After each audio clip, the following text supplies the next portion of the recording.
Chapter 8 The War of Consciousness. I've never been much of a holiday person. Truth be known, I really don't care for anything calling itself a holiday. Corporatized, monetized, anesthetized, lobotomized, that's what holidays are to me. Here are the facts as I see them. Christmas was invented by Coca-Cola, Valentine's Day by Hallmark, and Easter by Cadbury. Cinco de Mayo is the brainchild of Corona. Mother's Day and Father's Day, and probably someday soon Children's Day and even Embryo's Day, are designed with one capitalistic goal in mind: to compel the working stiffs of the world to fling offerings they can't afford on the altar of retail. Few things get under my skin more than being compelled to be nice.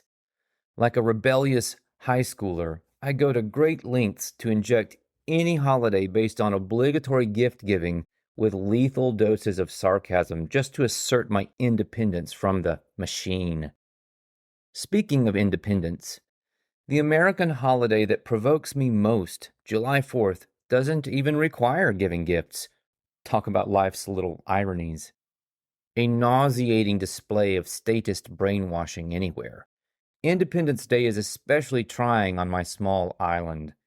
The entire landmass is littered with flag-waving tourists from north, south, east, and west Jesus, so unaware their country is a democracy in name only, they wouldn't know freedom if it bit them on their star-spangled asses. You'd be amazed how many delusional beachgoers take pride in sporting flag bikinis and swim trunks in July.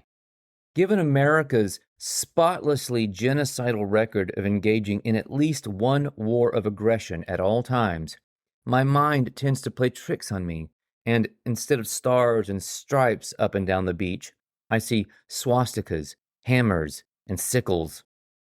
Begging the question, when did tyranny become so fashionable?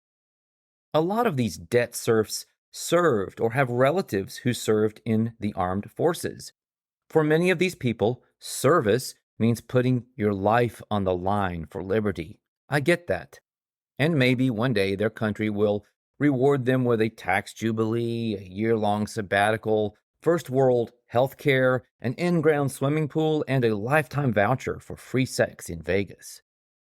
Seriously, how thick-headed do you have to be to believe anything the federal government and its unofficial mouthpiece, the free press, have to say? Here's a simple rule that works 99% of the time. Whatever they say is close to the exact opposite of what they actually mean.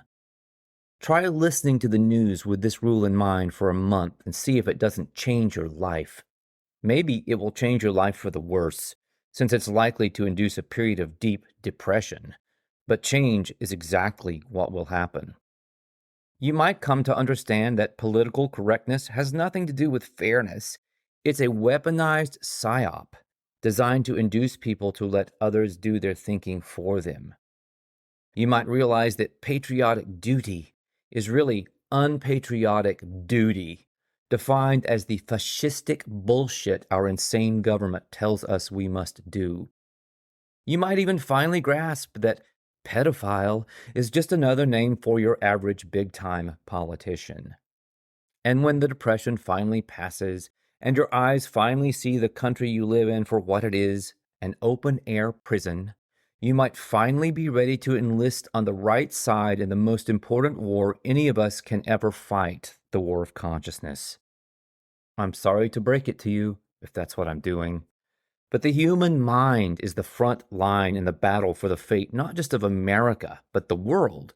The psychopaths who pose as our leaders will do anything to keep the people ignorant, asleep, and controllable. Consider the coordinated censorship of dissenting voices, a blatantly authoritarian move straight out of 1984, supported by our government, happening across Facebook, YouTube, Twitter, and the like. And appreciate how much power lies in truth for the bloodsuckers who control us to fear it so much. #that. Given the state of things, I offer that it's the moral and ethical responsibility of anyone who opposes this kind of oppression to serve morally and ethically so as to awaken and galvanize the people.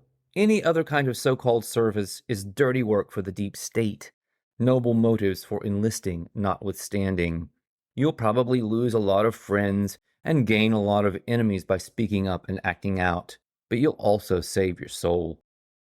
Sadly, as for July 4th at the beach, most of the jingoists polluting, literally and figuratively, the island's shores are hopeless cases. You can tell by their uncomprehending eyes they're fanatics who couldn't hear your message of truth if you used a megaphone. They act as clueless as they look, toting everything but a porta-john and the kitchen sink to the beach and blasting Shania Twain at ear-crushing decibels for the Russians to hear while defiling the beautiful coastline with Budweiser cans, Marlboro butts, and Doritos wrappers. To think that these are the people who are supposed to make America great again. I sometimes feel that if we could avoid thereby sinking into a globalist totalitarian nightmare, aka Planet China, it would be a good idea for all the world's countries to abandon Independence Days, which are textbook applications of the divide and conquer strategy used by our controllers against us, and create a worldwide holiday called Interdependence Day. Such a holiday, truly a holy day, and not a commercialized bastardization of spirituality like everything else, might actually give our species a fighting chance to survive, and maybe even, someday, thrive.